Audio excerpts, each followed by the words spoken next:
Hello everyone. How's it all going? It's been like a couple months since I last live streamed, so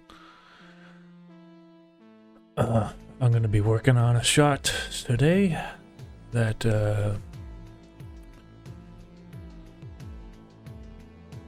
Ali has helped me animate, and I'm going to composite it basically in After Effects, so that's what I'm going to be doing.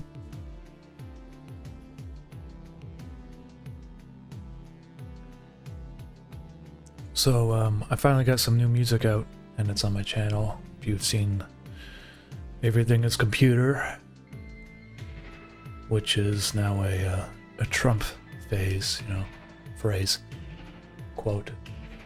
You know, I've gone like 7 years of animating without like making anything about Trump, and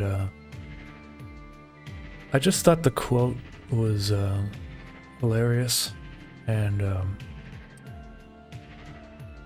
it just seems like appropriate, you know, to make the title of the album after that. For some reason, I was trying to think of different names for the album, and usually when I make music or release something project like that, I try to sort of like kind of like make it about what's happening in the world in some degree, or kind of in some sort of abstract way. So it's just basically all the titles are just like random quotes from stuff that he said over the past year or so, and but it's not like a political thing, you know.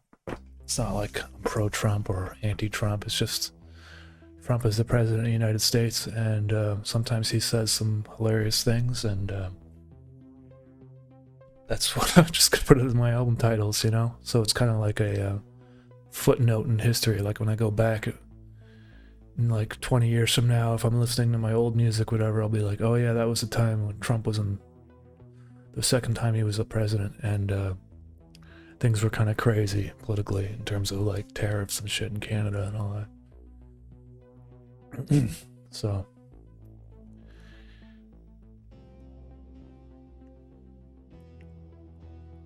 all right, so I got this shot of you know, pretty basic Umami looking drawing here, but I might change how it looks a little bit.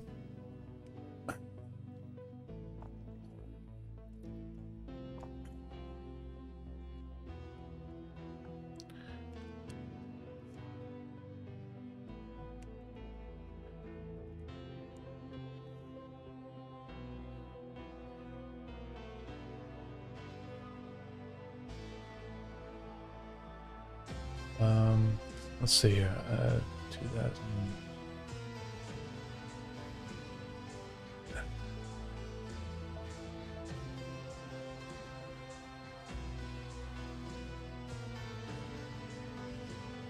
Okay, so I got smear walking here.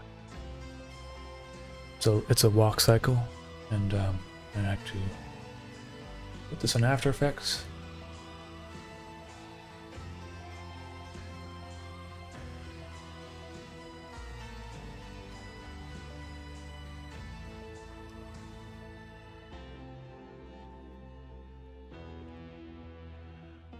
So,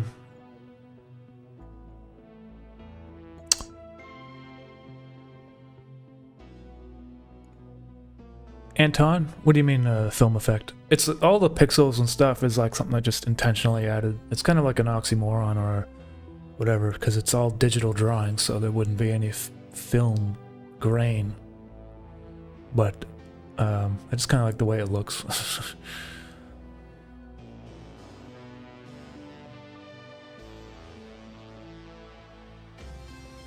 Yeah, I don't know how the tariffs are going to affect me. Apparently, I don't know. Like, I think it might increase the duties of my merch. Unfortunately, if you guys order like a shirt, you might have to pay like more to the government. I'm speaking about Americans. But I haven't. No one emailed me about it yet, or complained, or said anything. So I don't know what's going on with that. You know. New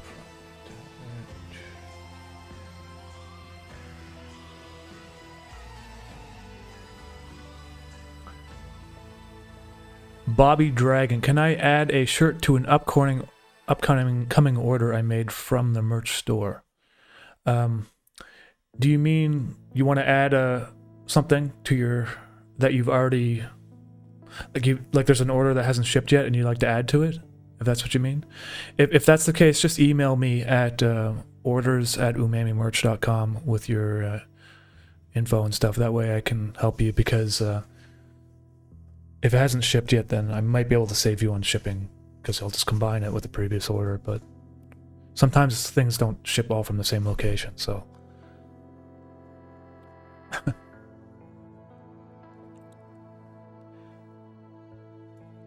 Osiris, well, I'm here now, so you can ask me the questions now, but just I would read the description first, because I got a lot of FAQ, like frequently asked questions in there, and I tend not to read those ones because I just can't. I've answered them like 400 times in the past, so. But anything that's not in there, should be good.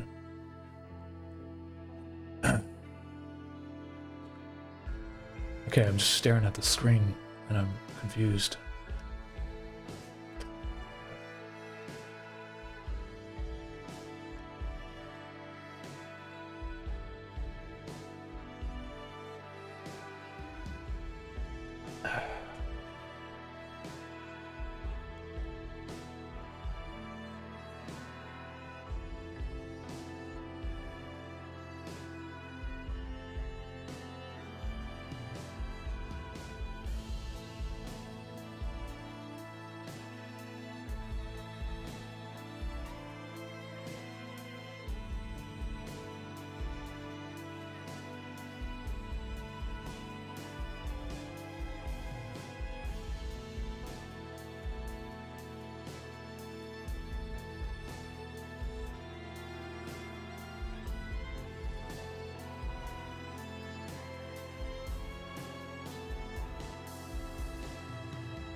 Ophenim, hello.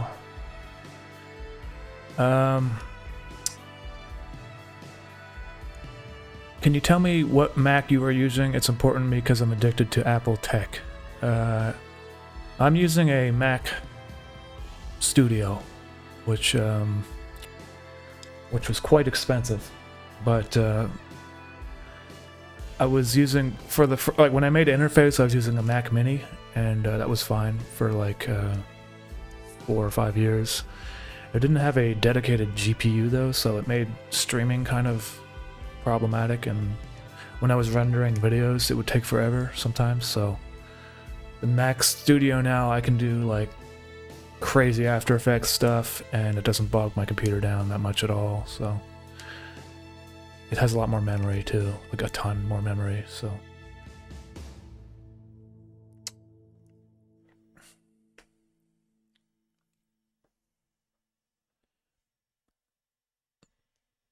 Vanilla Waffle, thank you.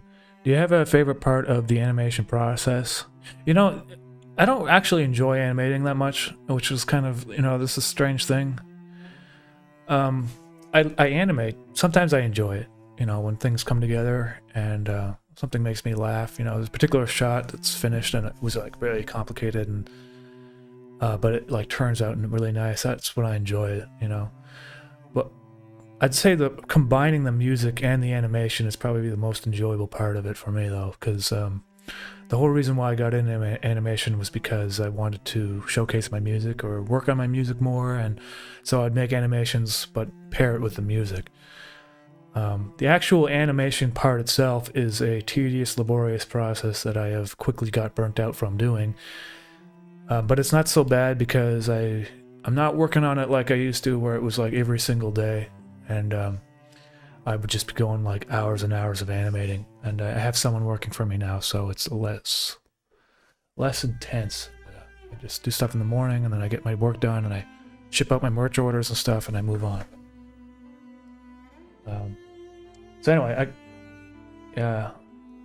okay, so there's Smear. I'm gonna add him there, and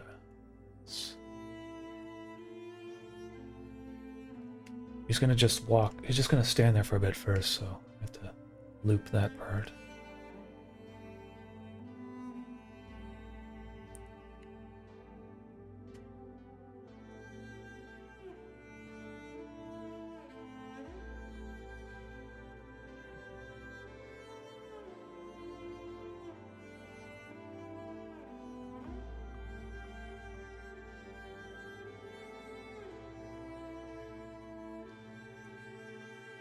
Osiris, hey, thank you for that.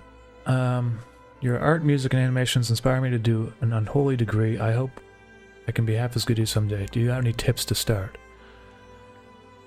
Well, I mean, the thing is like, I've been doing this for like probably 15 years. My first music album came out in 2009, whatever, and looking back on it, I didn't really know much about mixing at all, or like low-end frequency stuff, or the importance of mastering things and all that. But the important thing is that you just make something and you complete it, even if it is not. If like sometimes you don't even know what you're doing, right? But it doesn't matter. Just make something complete to get it out there, right? If you have a whole bunch of projects that are not that good in the end, it doesn't matter. You can just, like, if you're still struggling to gain an audience or you haven't gained one, it doesn't matter, because you can just change your name later. Like, just make stuff, get it out there, try to get, you know, some traction on it, hear what people are saying about it, and feedback, and really critically think about your own artwork. And one day it will kind of click, and you'll start figuring out what's working. And like when I started my channel, Umami channel, I had experience doing other things first, like making documentaries and making some music and stuff. So I came up with the name Umami and started making my animations. But like, I was making stuff before that, you know, and sometimes it just, I would release it and it just wouldn't do so well, or I wasn't quite sure what I was working on, or how to say the things I was, you know. So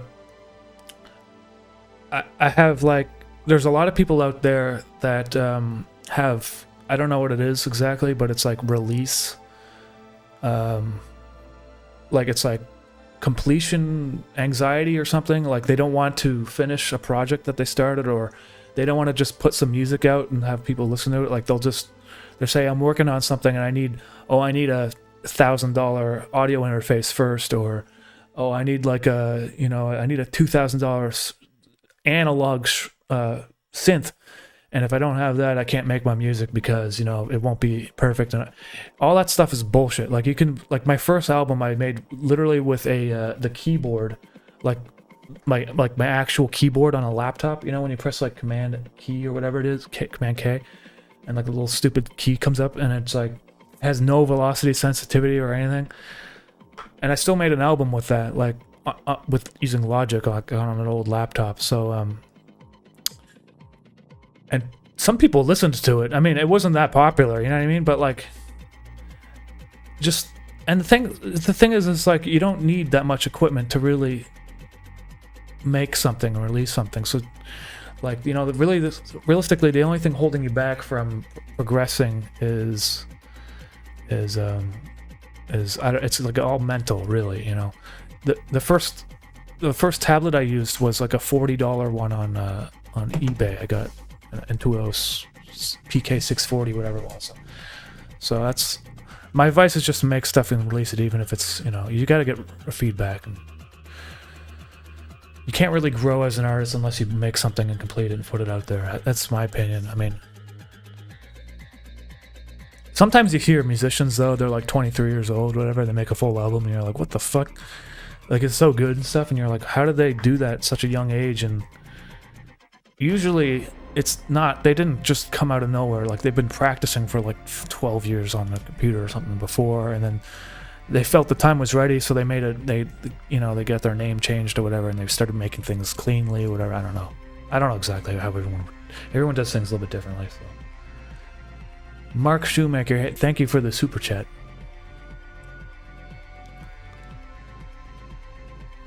Watch, okay, that's great. Yeah, I was a little bit backed up on those sign prints, so I'm happy you got it.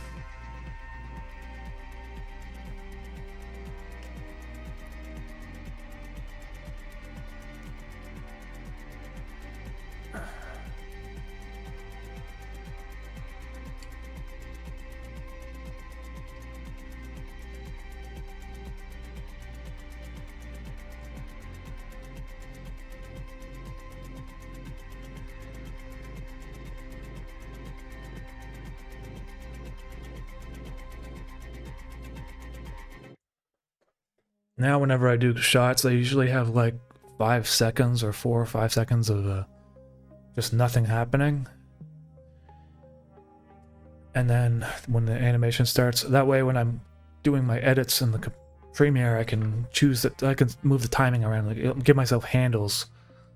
Before I used to just like start and stop the shot like exactly how it should be in After Effects, and I would always have to like re-render things because the timing wasn't right. It was such a waste of time.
So now I have this part, should be him just walking. Yes, it's kind of fucked up though. I think I messed something up.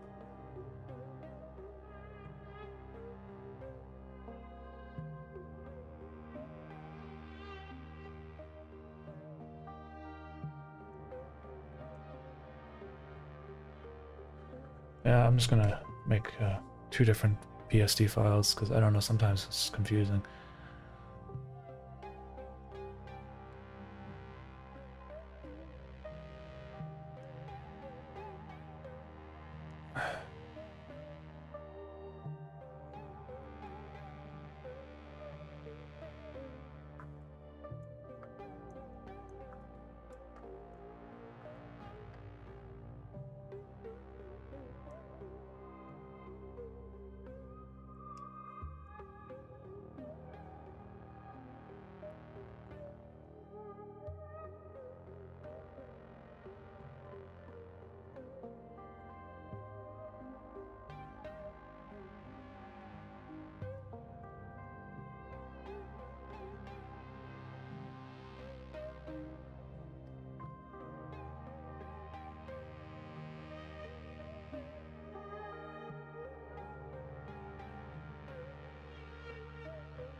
RCA Yellow, thank you.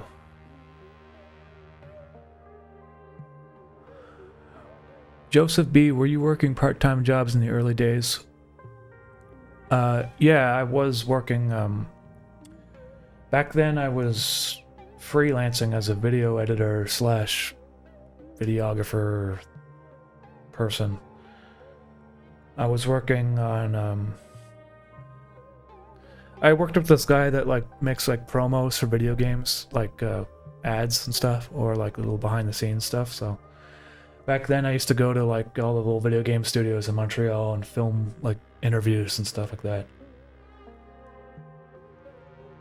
So like I went to the Eidos studio, I went to the motion capture studio at Ubisoft, which was pretty cool actually. And I went to the main Ubisoft building quite a few times, and then there was a studio called Compulsion Games. I went there a few times, worked on some trailer for them.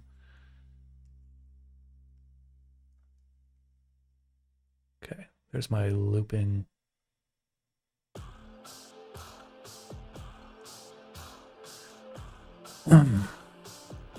One runner. We met briefly at Sovereign house. I came up at the very end post QA, the lucky recipient of your auctioned originals. Oh, I'm here to say you are well capable of packing out a much larger venue than Sovereign House. Hey, man, I appreciate that. Thank you. Yeah, I forgot. I don't know if I talked about this, but we did a screening in New York City, in Chinatown, basically, and like it was packed, man. It was like I don't know, like 150 people there. I think there was like 200 people on the list or whatever. I basically maxed out the venue. You couldn't put more people in there without it being a fire hazard. Yeah, definitely be cool to do something like that again. But I feel like I got to make something else though. I can't just keep showing interface over and over again. You know what I mean? Like, I want to get safe mode out there, but it's not complete yet. I think and he's got like 3 more episodes before it's completed. I think so. Maybe in like a few years, you know. Yeah, I appreciate you coming out though and saying hello. You know, I watched the interface so many times now. There's like things about it that I would totally change, and some lines of dialogue that I'm just kind of like, fuck, what was that? Like, why? But I think doesn't matter, you know. It's all part of like growing as an artist, or whatever. So, so there's some things in safe mode that I've consciously made an effort to avoid some of the mistakes I made in the previous and when I made interface. So, I won't say exactly what, but.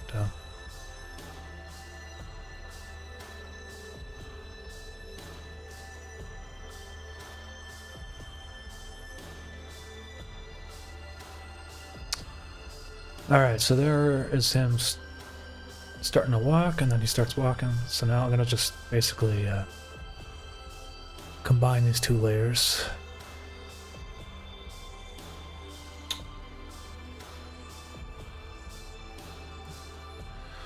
How can I replicate your art style? It's so cool.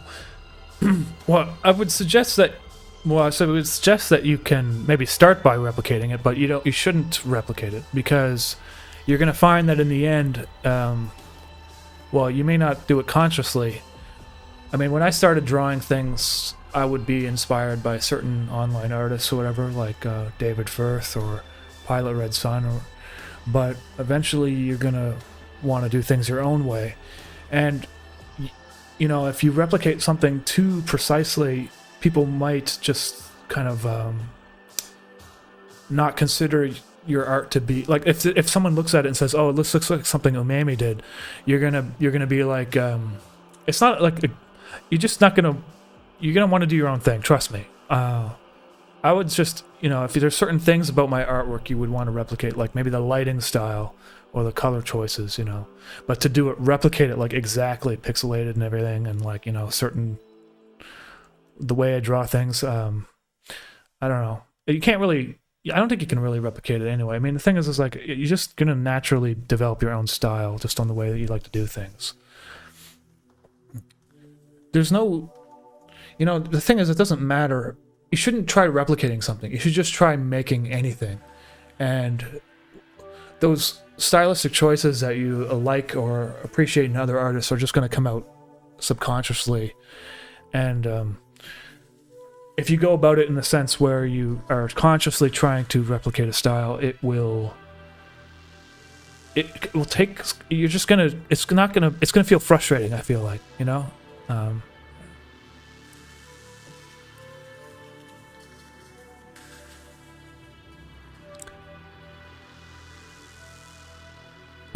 Hey, Bite and Salad, let me show you something I got. It's not a full-size plushie, but I'm getting these made.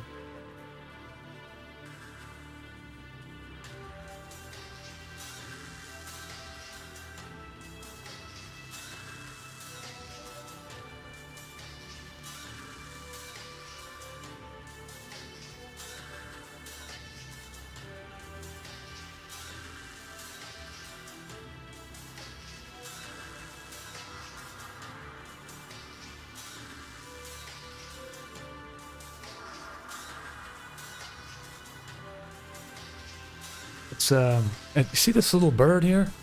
It's like a little keychain bird, and I'm getting them made. I maybe I can focus.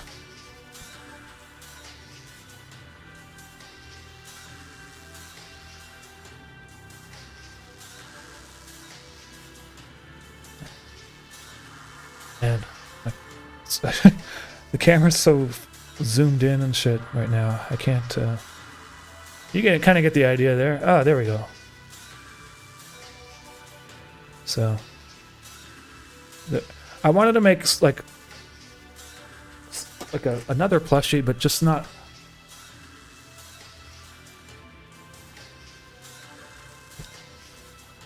Have my camera zoomed in again.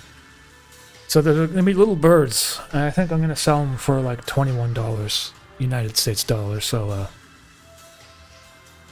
they're less expensive than the full-size plushies, and they're you can kind of like put them on your book bag or something, or just hang them. I mean, you can put them on your keys too, but that's kind of a large thing to have on your keys.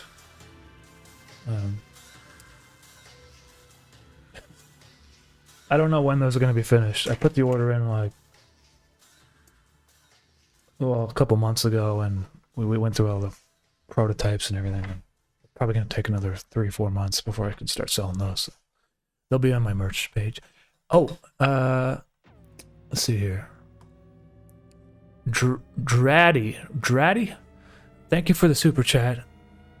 New album is an absolute banger. Thank you for everything you do. Hey, appreciate that, man. Thank you very much. A new album is like, it's more like just kind of like electronic, I guess. Kind of like beat focused, you know. I don't know if it's like club music. You know what I mean? I don't really know what club music is, but some of that might kind of work in there, I guess. I wanted to do something more faster paced, a little bit more aggressive, and rather than my more like slower orchestral kind of things. Kind of just like to challenge myself. Actually, the main thing I wanted to challenge myself was learning how to get like the low end, like the kicks and the bass to sound as loud and clear and crisp as possible, you know? Because that was one thing in my previous music I never really like studied properly, was just how to make the bass sound nice, you know? And I would kind of, sometimes it would happen, but it would be like by mistake. So I think with this album, the bass and the kicks sound pretty nice and solid. I haven't, I have listened to my own studio here, which is not sound mixed, like it's not sound proper. You know, there's no acoustic, it's not acoustically correct, you know what I mean? But I think it sounds pretty good on the headphones and all that. So.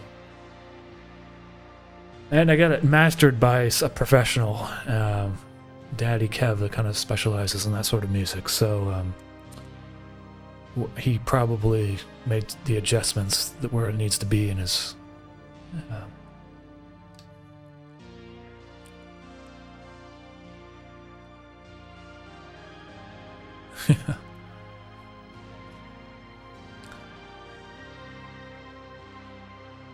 Hey, Dickety Boof, how long does it take to finish one video? It used to take me like 2 months. Now it takes me like 6-7 months, and it's just because I'm like way more particular about how every shot looks than I used to be. I'm also not working to the bone like I used to as well. And I have someone working with me, so there's a communication, we go back and forth. And I spend a lot more time on the music. Some of you guys don't know this, but when I was making music for Interface, sometimes I would just literally make something just so that I would have, like, I needed music, so I would just go to my keyboard and just go like, and like 2 hours later I'd have something, and I'd be like, all right, that's it. And it ends up being like some of my most popular music, which is just how it is, I guess. Sometimes when you make things spontaneously, it just kind of, and you don't overthink it, sometimes it's actually better in the end. But I can't really do that anymore. I got too much, there's too much, the more you learn about like your own craft, the more you're going to want to make like conscious decisions about things, which might actually inversely affect your ability to create things.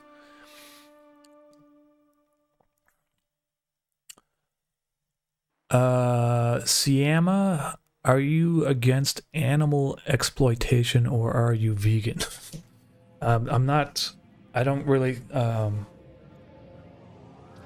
listen, there's many things about the food world that are extremely fucked up, like how pork products are made and stuff. But I am a carnivore, and I do not...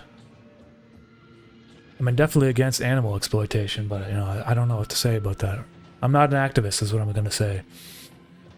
Have you heard of the ENA web series game from Joel G? I've watched some of it, actually. Yeah, I've seen it.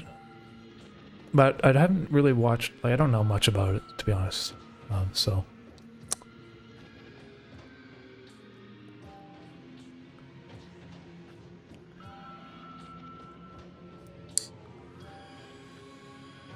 Lena, that, you know, that's kind of just like a question I ask myself every day, because sometimes it just doesn't come.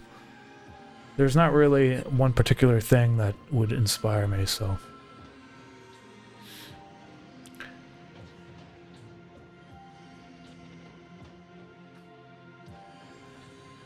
Darren, burnout, I find I need to be around other creative people who energize me, like physically, where I live and work. It cues my brain. I totally get that. If you're creating in a vacuum, it can be very isolating. And sometimes, if someone is next to you just working on something too, you kind of like, even if you're not talking to them, it's you're just kind of like both motivating each other to work on whatever it is you're creating, just because you're in an artistic space, you know. If you can find people like that, it does help you. Regina, I have insomnia. I'm insomniac so bad that I found an interface that carries my insomnia away.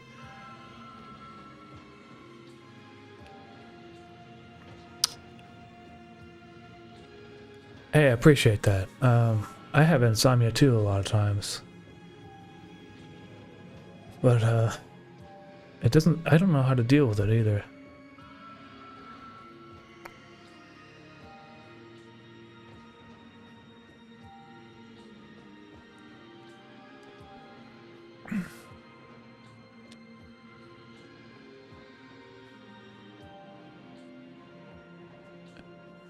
Osiris, have you worked with shaders? I have actually, yeah. So if you look at episode 6 of Interface, it's like mostly 3D, or not interface, safe mode. And I was using Autodesk Arnold and stuff with shaders, toon shaders and all that.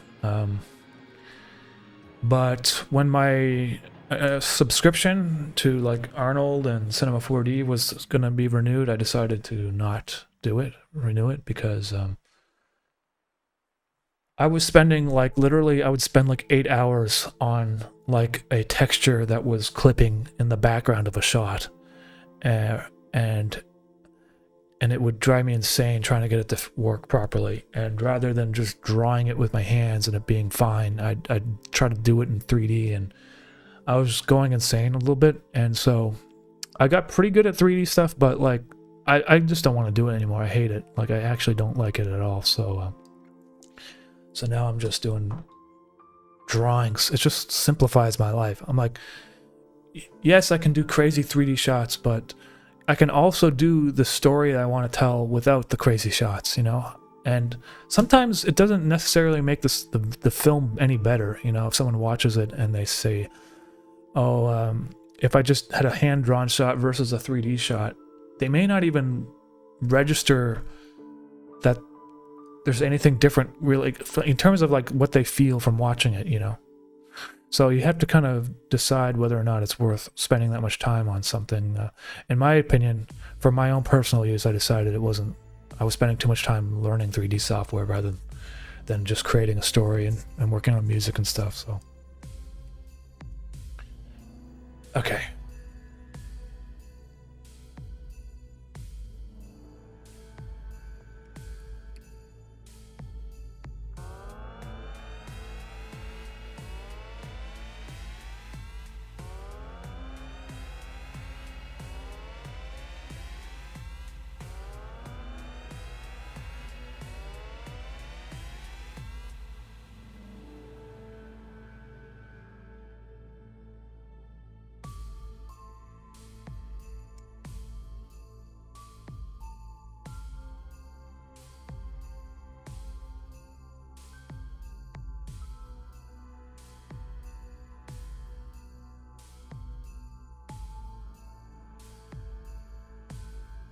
I'm gonna start labeling things so I can grass, foreground grass.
Osiris. Well, the thing is, I know you want to keep in touch with me. It's the problem is I get so many messages that it's hard for me to like keep up. And I'm not just saying that to like brush you off or anything. It's just I like sometimes I check my inbox and it's just like there's just so much people I got to respond to. I can't really keep in touch. You know what I mean? But like if you're on Twitter or whatever, sometimes you can just like tag me whatever, and I could usually respond to that. Or you know, I just I can't. That's too much. I try not to even. I don't want to be like using my phone more than I already am, which is like obsessively amounts. So it's difficult me to say yes to that. Old school fool. Hey, hey, that's cool, man.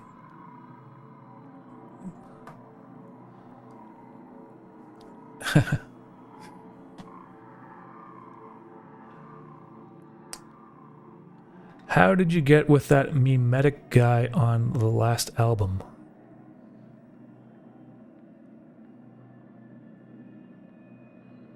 I don't know what you mean, man. I don't know. Oh, you mean what? I don't know. Okay, it's my walk cycle. It's very simple. It's walking in front of the brush here for some reason.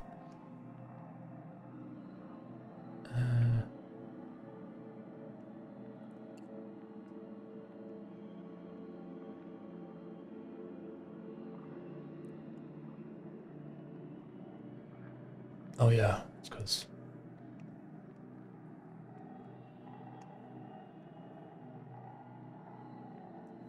Oops.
So there's actually, I think there's an issue with the walk cycles.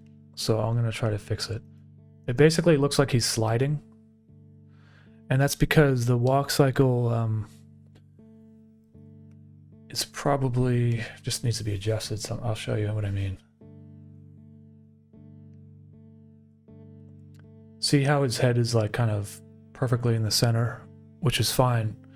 But I think I have to make some like movement back and forth so that it looks more natural, because his feet is what actually should be staying in place.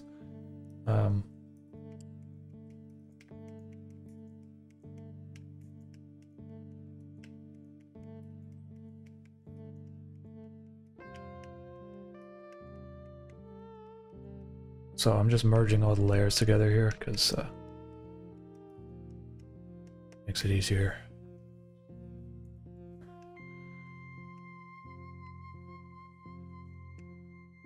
So I'm going to keep the first frame exactly where it is. Bronco, appreciate that. Thank you. Did you watch the GTA trailer 2 yet? No, I have not. Maybe I'll watch it at the end of the stream. I saw the first one, but is it actually out? There's a second trailer? Okay, so I think if I'm looking at this correctly, this frame needs to be forward a bit. And then this one needs to be... because his back foot has to stay in place. It's on the ground, so it's not moving. And then this one has to be like way down here.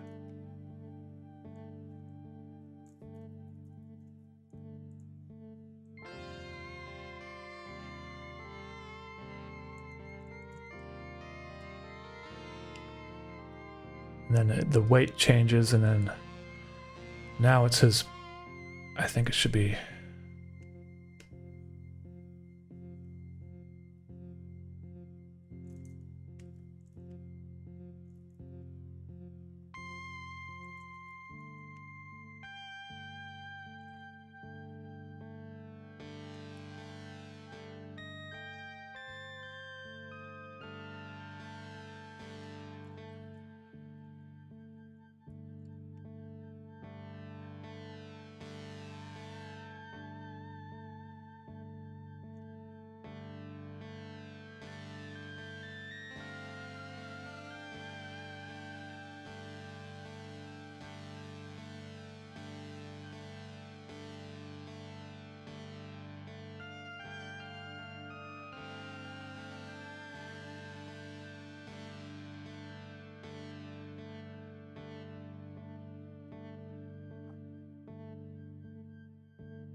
it's gonna take me some time to do.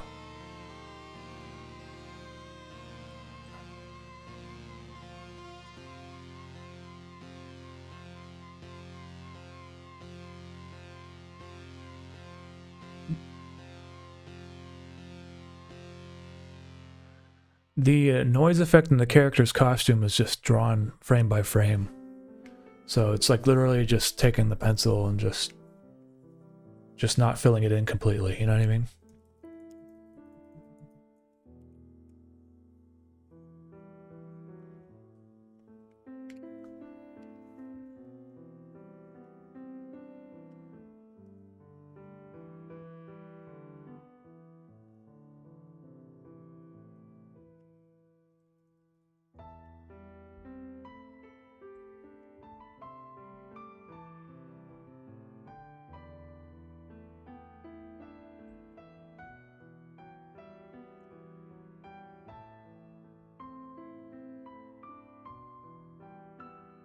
I don't know if it's going to look right, but we'll just see what happens when I go to After Effects. Yeah, that's more fucked up. Just leave it like that.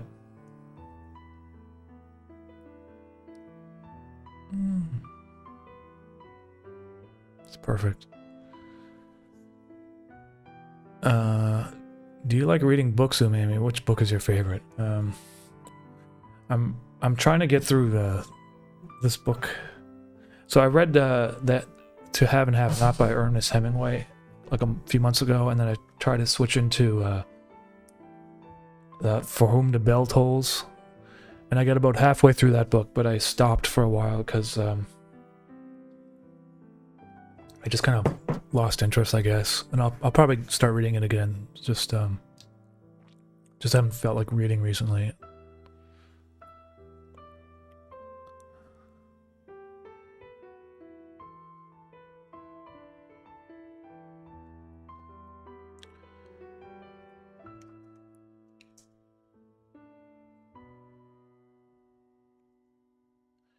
I think I just overdid it. I'll just undo all this. It just needs to be less intense, I think.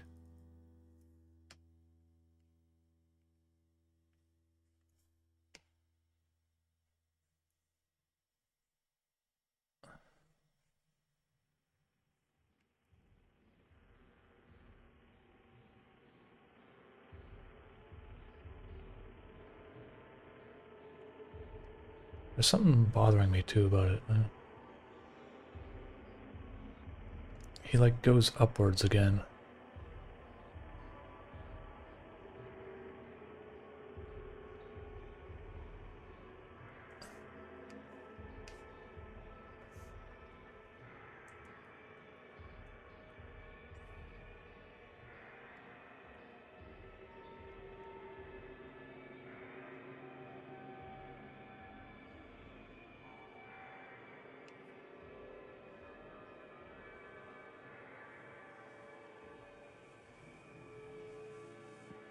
How very much I've loved you.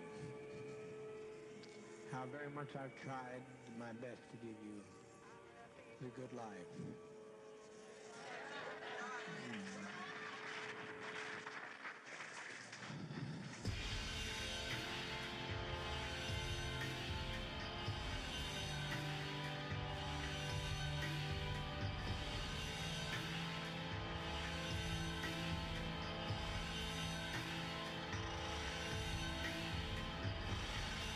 That's better, I think. So his head was going somehow.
Can't figure out this fucking walk cycle.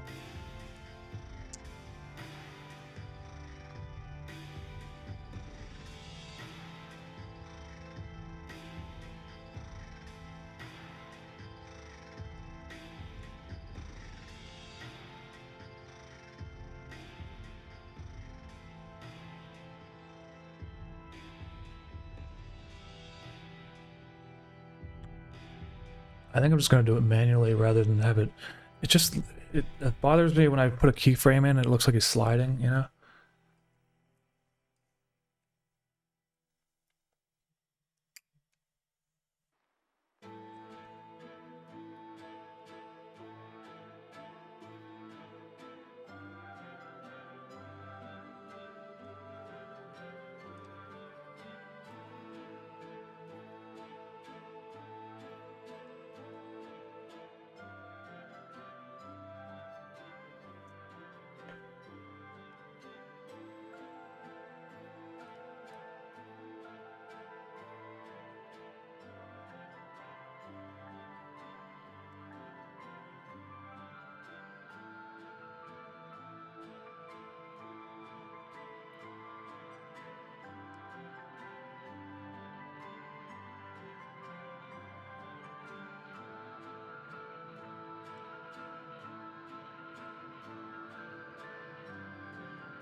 There, okay.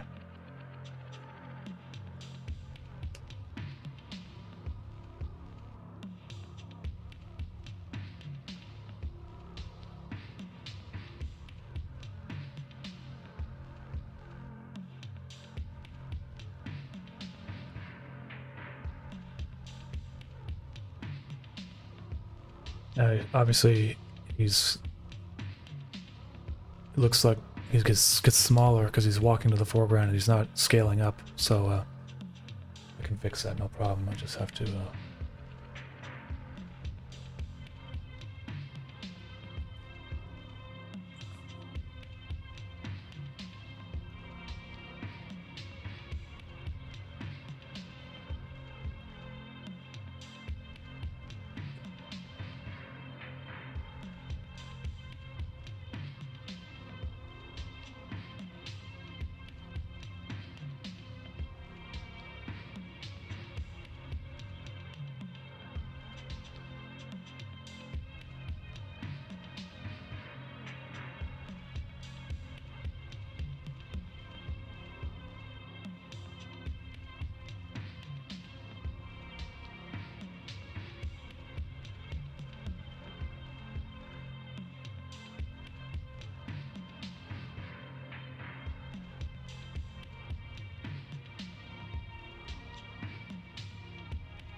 What's up, Link? Hello.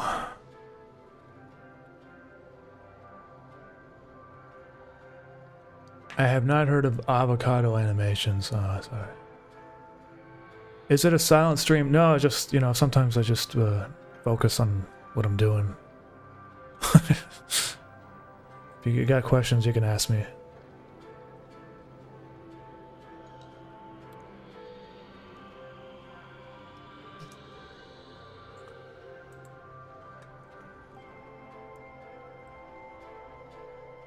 Okay.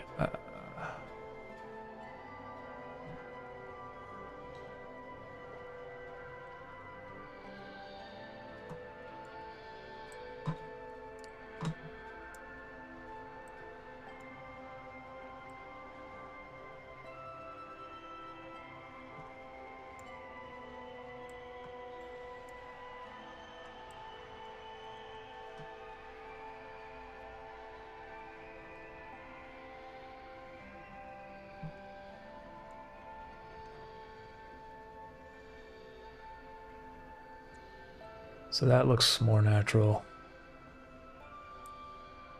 Definitely.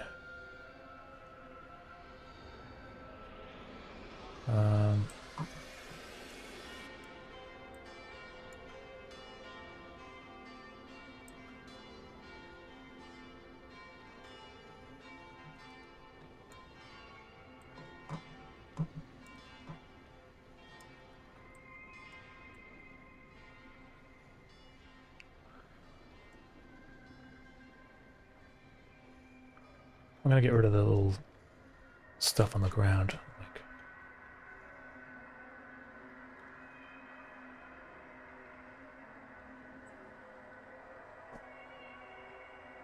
or just make it more subtle.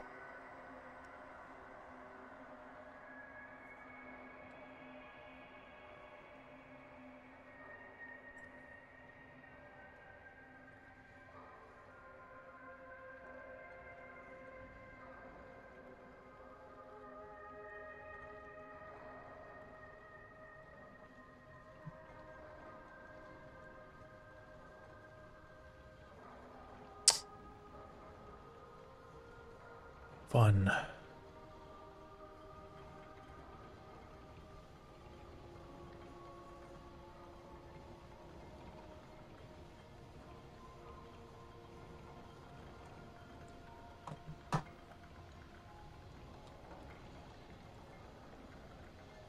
Okay, need that, whatever that is. Need that, whatever that is. Need that, whatever that is. There we go.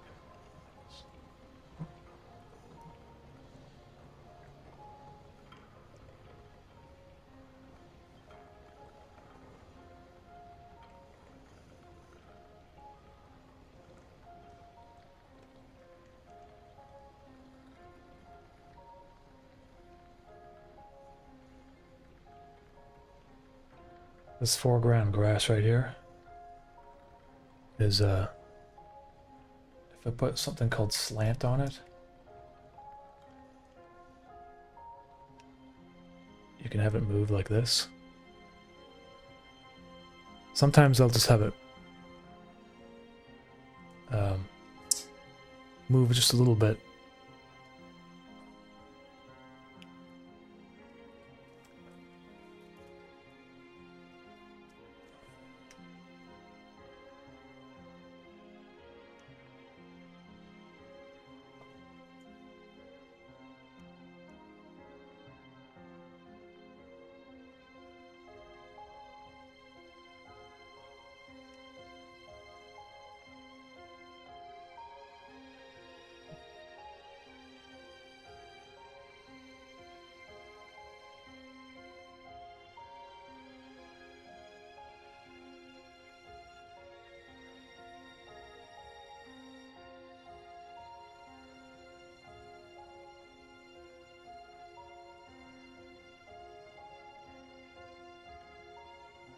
There, so it looks more like it's alive, you know?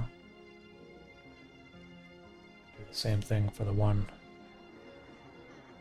over here. But the one on this side, I'll make it less.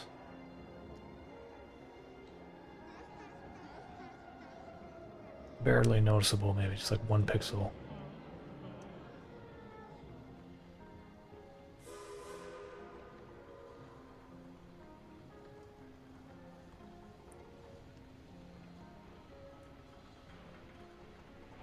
And the clouds in the background now.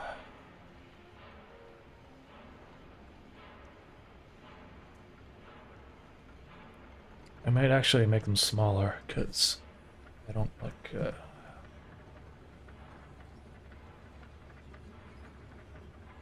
They seem to be occupying a lot of space.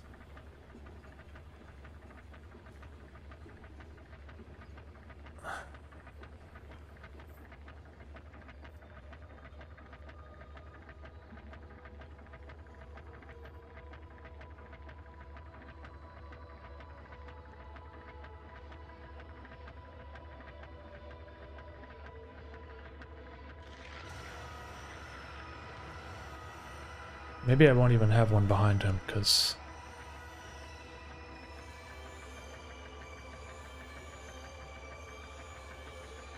That's okay, maybe I'll have it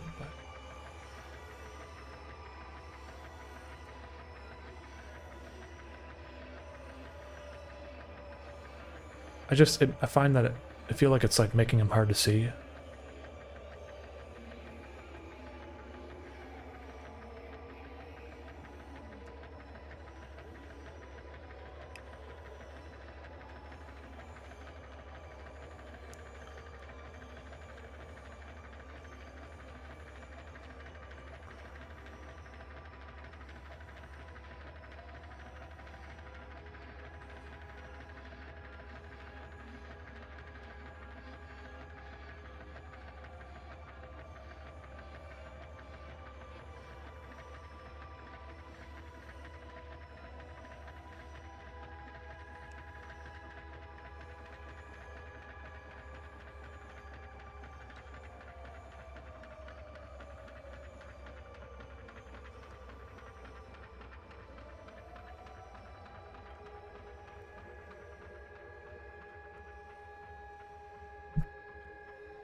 You're only going to be able to make conscious decisions about your art style once you have like a significant amount of work that you've produced, because you don't really even know what your art style is until you make like a lot of it. So don't really worry about too much about your art style. Just make something, anything, and you're going to start fine-tuning it. What would you say to encourage animators who want to tell unique stories with unique visuals? Well, unique stories... Okay, I don't know if the unique visuals is as important as the unique stories. But, there's not enough critical analysis about what you should not do when it comes to like short films or writing a story and stuff. Sometimes people don't even know what not to do when they make a short film or a short story. And there's a... let me just see if I can find it for you.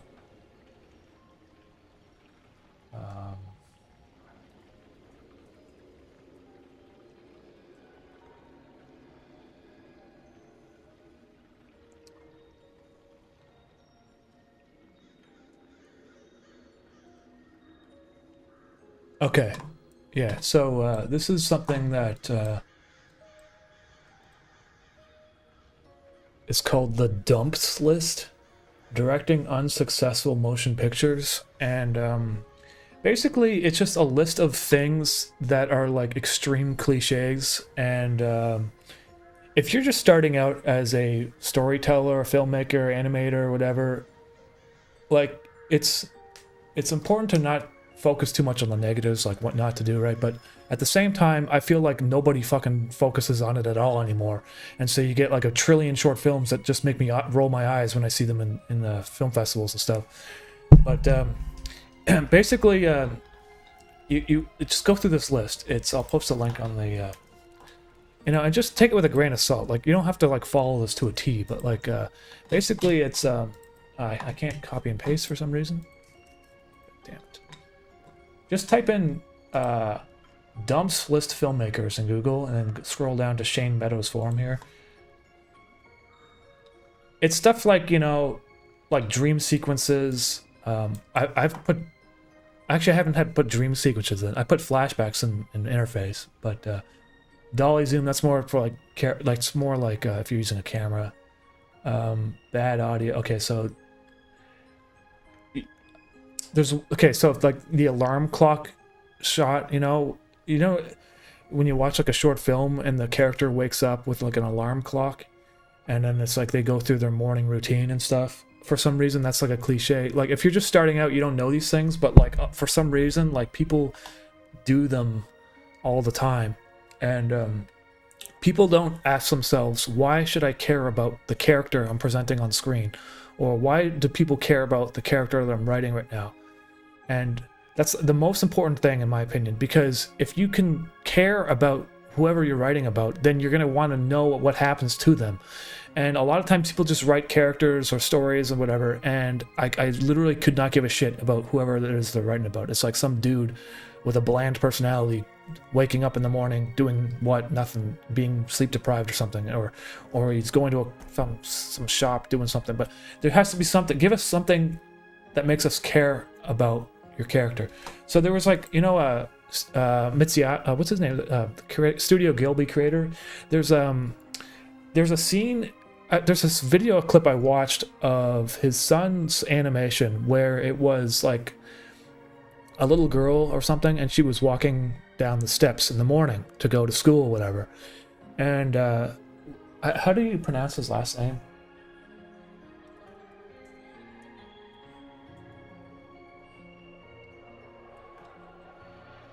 Miyazaki, right.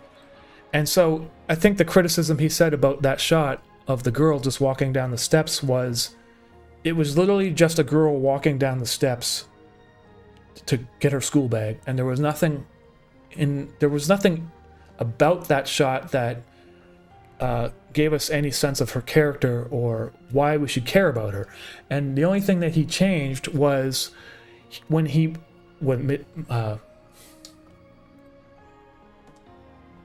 Miyazaki, what he recommended was that when the girl goes down the steps, she does it aggressively and like with determination. And so they reanimated the shot. So when the girl's going down the steps, this time she's like, she was doing it in such a like a determined attitude that it felt like she was like revealed about her character that she cared about her school, she wanted to go to school, and that like she had a deterministic, like she had some sort of energy to her that, you know, made her want to go somewhere. And so immediately that's different from just some girl walking down the steps where you feel like it's just like an NPC walking down, doing, you know, there's nothing about her at all, to, oh, suddenly, hey, this girl wants to do something, she's going somewhere with determination, she has a and so immediately, even if it's not much, you start caring about the character just a little bit, you know. And so these little tiny things, you know, about character that you just, I don't know, it's hard to like teach this stuff. You kind of have to just observe people and pick up on things intuitively, and it doesn't have to be like, you know, overdone either. It just can be like a subtle difference in the way she walks, or characters are you know, or does things, or, you know, sometimes it's even just the pauses that people take before they respond, you know. Like I could do my animation, and every character could just respond immediately after the other character said something, but you actually reveal a lot about someone's character based off of how they choose to respond to people and how long they take to respond. And it can set the mood. It can set, like, you know, it can give like weight to what people are saying. So these are just things you got to think about when you're trying to write a story or tell a short film, whatever. I mean, I could go on forever, but I don't actually write these things down. That's probably something I should write down, because these days I just kind of do it off of intuition, you know. I wish I could show you that clip because there is a video of that. I was talking about the Studio Gilby animation thing. It's on YouTube somewhere. I just don't remember. I would not know what to type in order to get that. So okay, my clouds. I don't really like how they're just like to the left of him or to the right of him. But let's just leave it for now. It's just these clouds down here too. These clouds are going to go from up here to down here.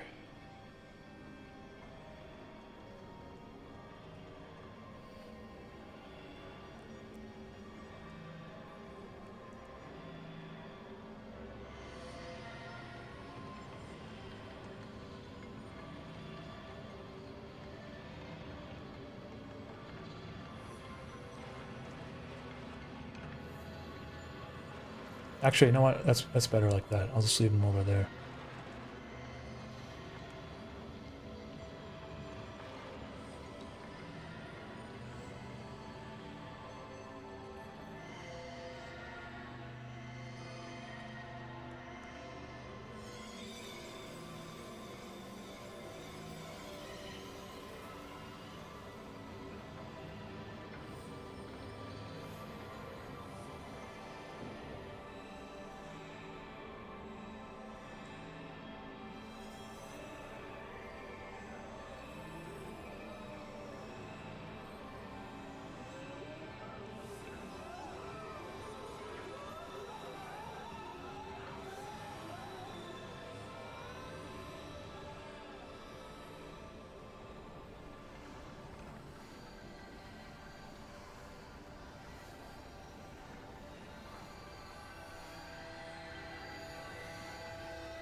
Now, there's a problem with the shot is the camera is actually a lot lower than it looks because based on where he's standing on the horizon, you know, so what I need to put in the very foreground of the shot is like some very tall grass that almost goes over the entire frame. So I had to draw that because I don't have any.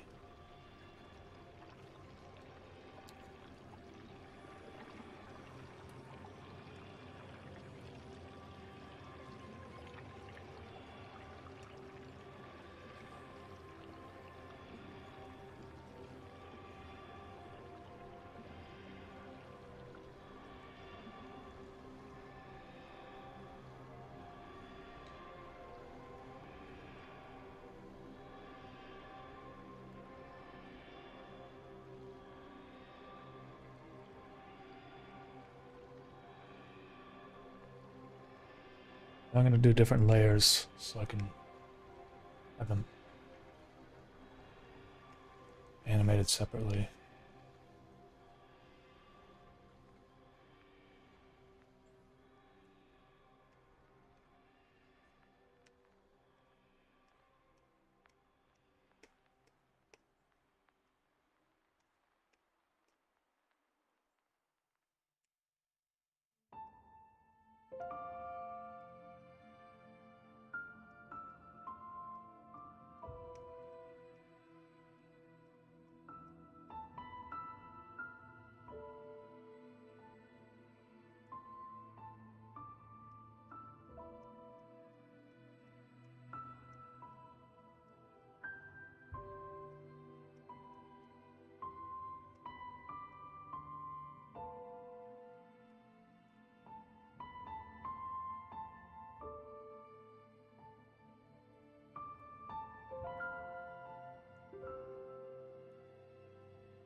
Now, if I apply that wiggle effect with the slant,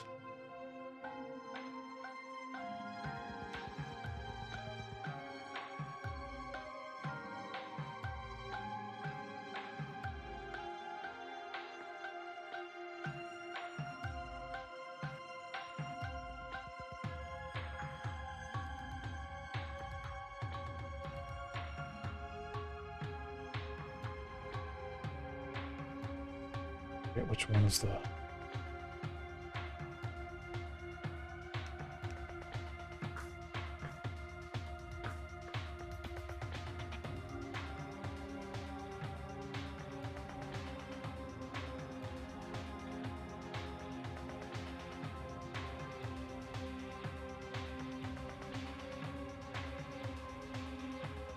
Yeah, look at that. Now I can move them around just a bit to adjust the position of them, because some of it's a bit much.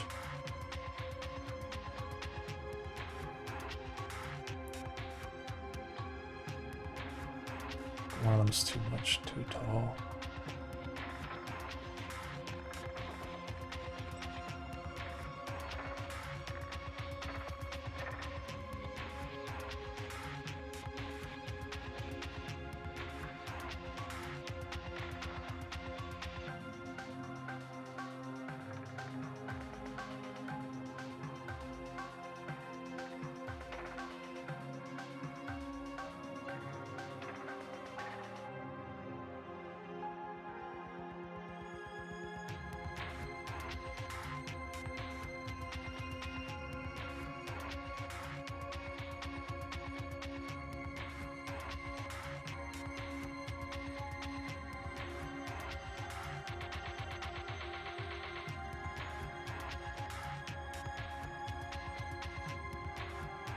Devi animations.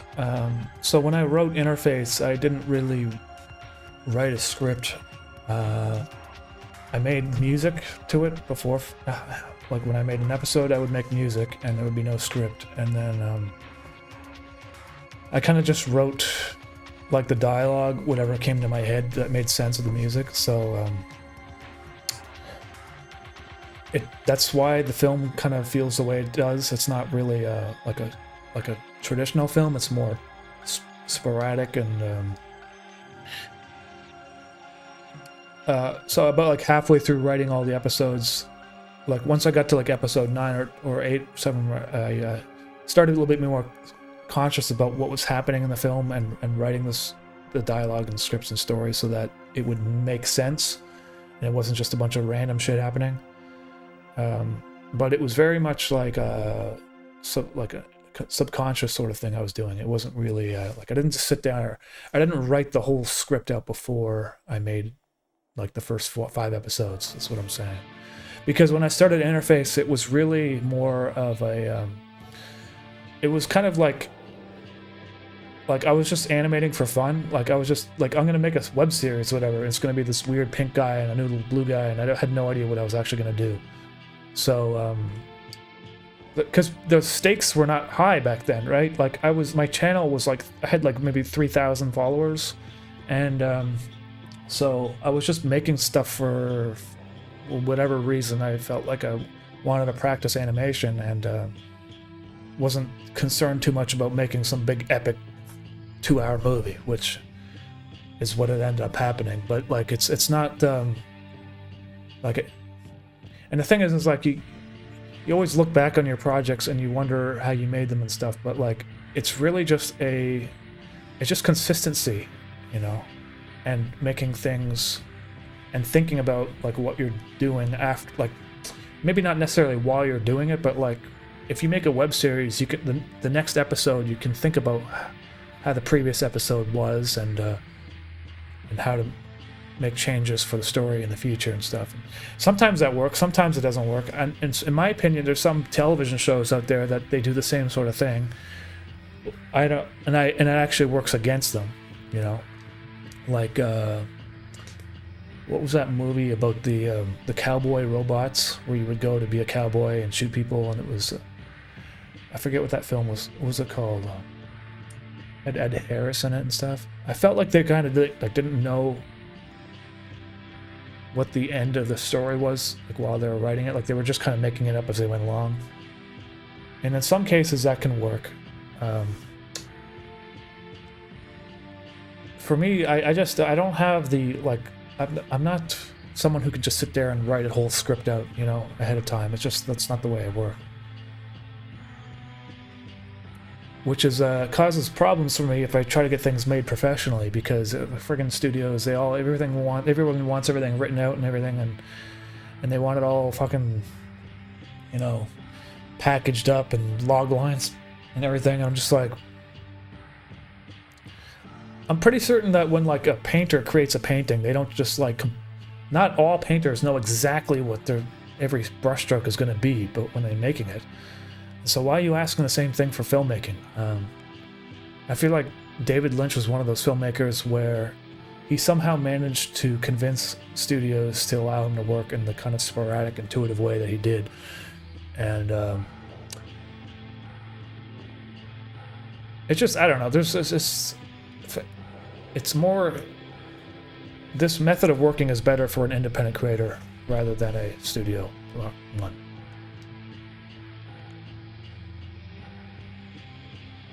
Max Autism, I appreciate that, and thank you.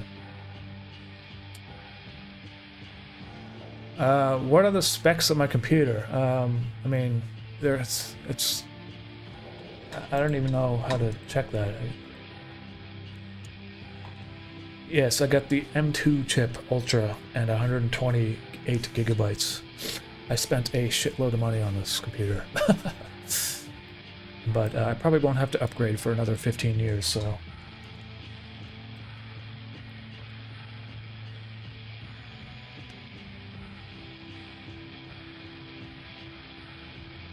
I feel like some of the grass is just a little bit too high, and I might have to adjust.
Westworld, yeah.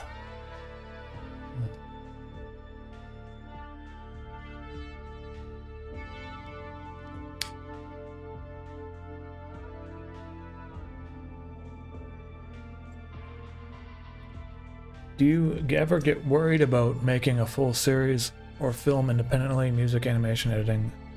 How did you manage to find a workflow for it? I don't get worried about it. It's just like, you know, the thing is, it's the way I work is it's like one episode at a time, so it's not like a big deal. Like it's like I'm only working on like 4 or 5 minutes at a time, so when I put it all together at the end, it does become a little bit of a process because I have to go through everything and make sure the levels are all correct, the sound levels and everything, mixing and all that. I've been a video editor for like 20 years, so this stuff doesn't really, it's just basically like, I just know how to do it, that's all. You're trading what you would eventually be volume for quality in exchange for probably less money, at least this way. I think so, man. There's certain creators on YouTube where I feel like in 50 years, people are gonna be looking back and being like, they were doing something on YouTube that was like artistically a little bit different, and who knows? I mean, right now I'm just very apathetic about the whole film industry in general. There's some good movies being made still. So I haven't seen The Brutalist yet, but apparently looks interesting. I haven't seen it. I saw Nora, and I liked it actually. But it felt a little bit more, in my opinion, it felt like I was watching like a Safdie Brothers movie. Like, it kind of felt like the chaos of like Uncut Gems, but the characters did not seem as real to me as the characters in Uncut Gems. And the whole Gopnik thing felt a little bit kind of like a little bit corny, in my opinion. It just felt like a little bit like almost slapstick. It wasn't slapstick, but it was just kind of like, I don't know. I haven't seen Sean Baker's other films, so I should see more of them. But I thought it was an interesting film. I enjoyed it, so. But I think that in terms of that subject matter or style, I feel that seems to have been initiated by the Safdie brothers. I think that it has not surpassed. I feel like the Safdie brothers, with Good Time and it's definitely something like, I think it's definitely like that's the new sort of genre that's coming out. It's chaos, like social chaos or something. I like the cinematography in the film though, Nora. I like the cinematography quite a bit.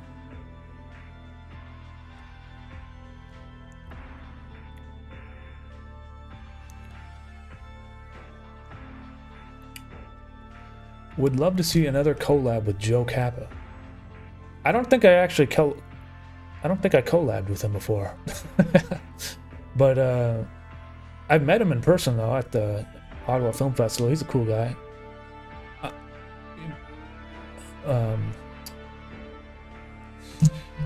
But I think he's busy now. He's working on like a television series, so that's another thing I realized. When I first started doing this, I was like, hey, wait, maybe I could like pitch a show to like Adult Swim, whatever. And then I was like, no, I actually don't like animation that much, so I don't like. It would just be crazy amount of work. I was like, that's not for me, so.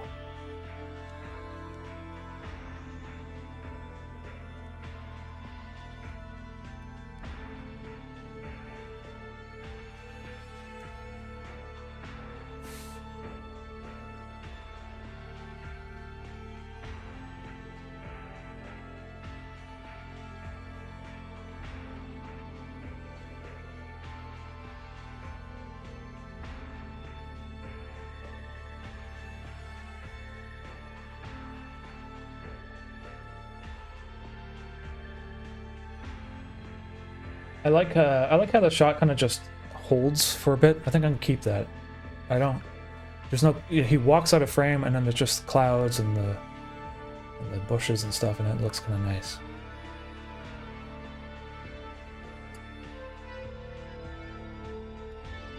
But I need to adjust the keyframes to my clouds now.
Debbie Animations. I appreciate you answering the questions. Thank you for the super chat, man.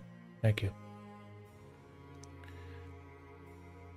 I haven't seen Good Times enough to make that call, but I think I probably enjoyed Uncut Gems a little bit more. Just because, I don't know what it is, but I kind of just like the whole auction thing that was going on in the art world there, and the gem, you know, trying to auction off the gem, and at Sotheby's or whatever it was, Christie's maybe. And I like seeing, what's his name?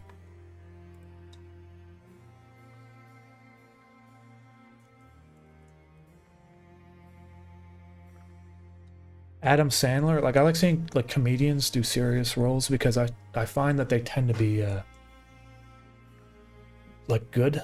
I don't know what it is. Like, they seem to understand, like, so I don't know. Adam Sandler, and also he's also in that movie Punch Drunk Love, where he plays a kind of more serious role rather than his silly kind of Happy Madison stuff.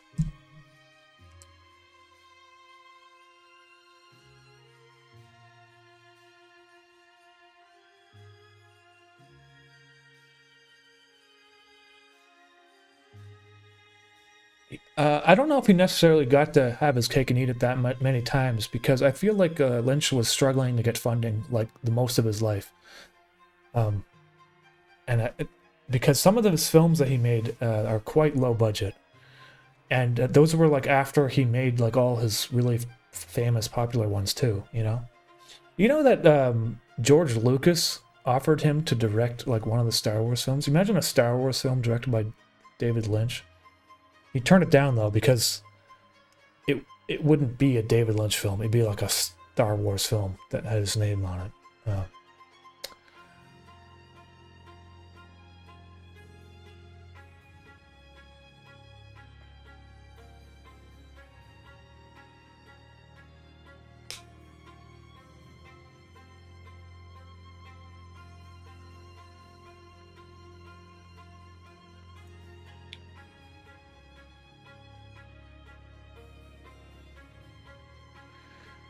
Okay, it's 1:30. It's not really that late, but I think I'm gonna call it quits soon, guys. I think I'm running out of energy on this live stream. It's just like the talking and the drawing at the same time, like, always makes me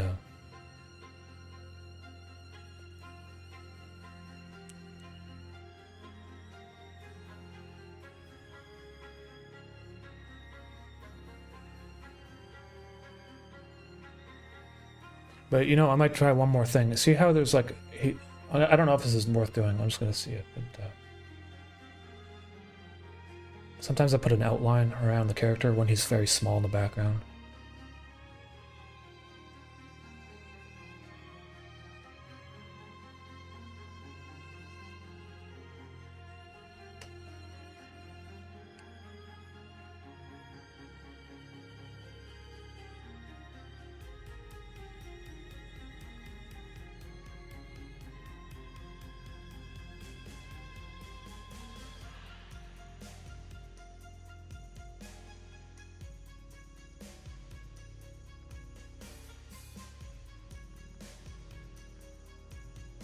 Yeah, I think I'm gonna keep it because, and also sometimes what I do is the walk cycle here. Sometimes I'll put like a turbulent displace on it.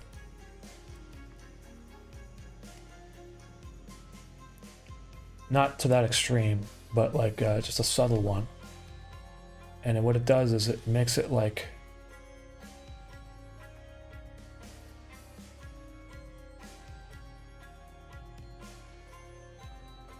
if I change the evolution seed,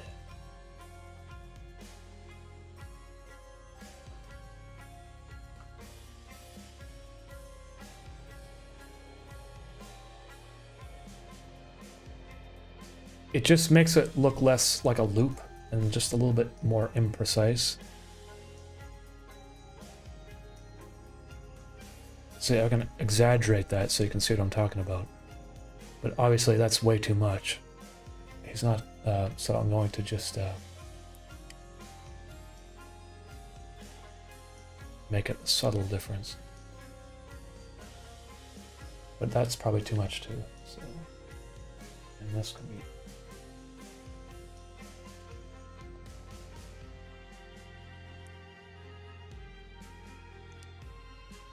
Now, someone was saying I should put a shadow on the ground, but I don't know if I need to, because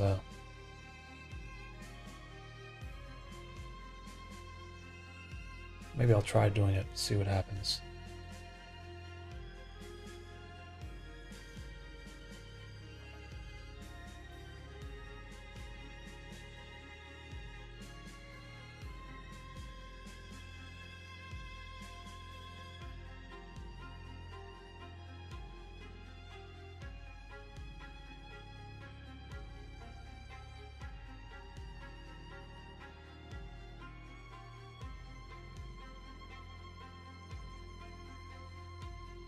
Of course, Debbie, you can ask another question. Thank you for that, by the way.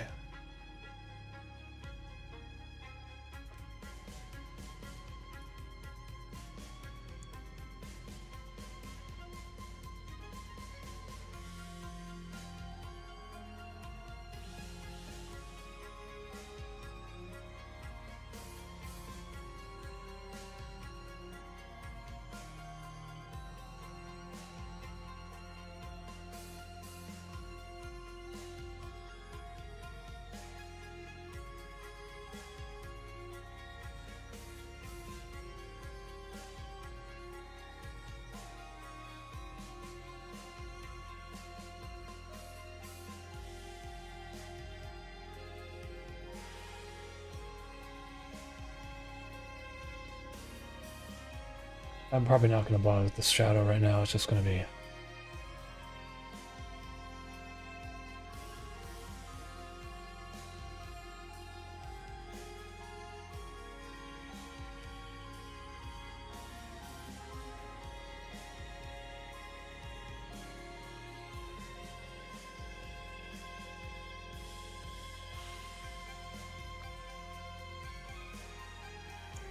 Hey, Kent, I appreciate that. Thank you.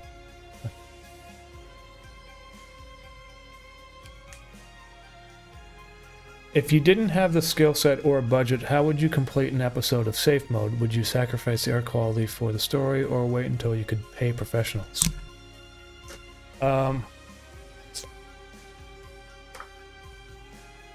Well, it's like this. When I started the first episode of Interface, I had my skill set, my drawing skill set was kind of lacking, and my budget was also like basically non-existent. So I just didn't really care too much if the art quality wasn't as up to good as it could be, you know. And had I waited to pay professionals, it just wouldn't have happened, basically. Even if I did pay professionals, the art style would have been different. It might have looked bad or too professional looking. It wouldn't have the same quality. And so Debbie, like, here's the thing, man. Like, I follow a ton of animators on YouTube, and the stuff they make is not like super high quality, but it's either hilarious or there's something about it that I like, just, you know, from the way it is. And I think if you're trying to create, if you're trying to be an artist or whatever, or you're trying to say something artistically, it doesn't really matter like what tools you're using, you know, to an extent. Obviously you need to have a computer, you know, have, you know, if you want to do digital animation, but don't wait for like some magical budget to appear, or don't wait for things to happen to you, you know, because the thing is, that's what happens in Canada a lot. People apply, the way animation works in Canada is people have to apply for grants, and they have to wait to get approved by the grants, and they sometimes wait up to a year in order to get the grants. Sometimes they don't get the grants. If they don't get the budget, sometimes they don't make the movie at all. And me personally, I just like, fuck that. I don't have time. I want to make something. I'm not going to sit here and apply for grants. That's not what I want to do as an artist. So I just decided to sit down and start animating it. And it looks crude, the first episode, you know, but you're gonna eventually pick up the skills over time from doing it. I'm just saying, like, you know, you just have to start small and keep at it consistently. Really, that's the only thing. By the way, guys, I wanted to show you a painting by a fan that someone did recently, and let me just pull it up.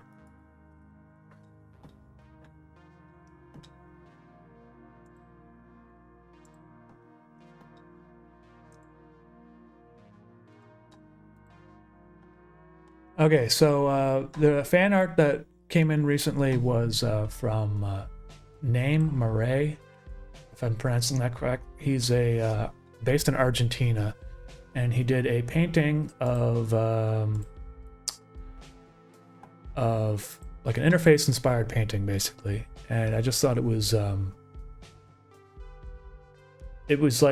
really technically really well done. It's a great painting, so I just wanted to share it with you guys. I think it's really cool.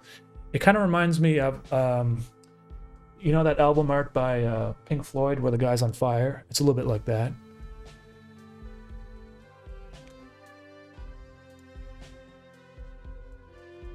I think he used that as one of his inspirations, actually. Cool, and I like how the blimp looks like sort of like a moon in the background there. So yeah, and it's like a real painting. It looks great. Oh yeah, here's the inspirations from.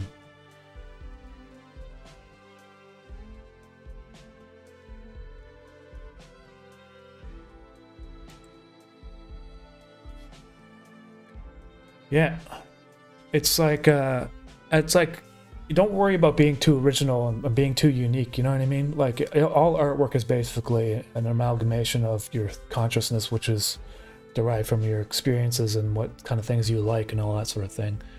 And so, you know, it's like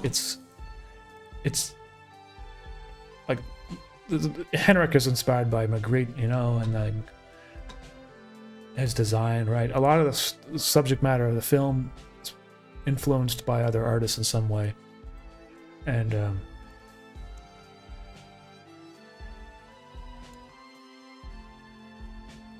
yeah, so that's really nice. If you can follow him if you want, he's on Instagram as Amir, ASSELBON. I think that's his channel. Yeah, so cool. All right, everyone. I think that's it. I'm going to call it quits for today. For now. Thanks for hanging out, and hope you all have a good Tuesday. And yeah, alrighty. See you next time.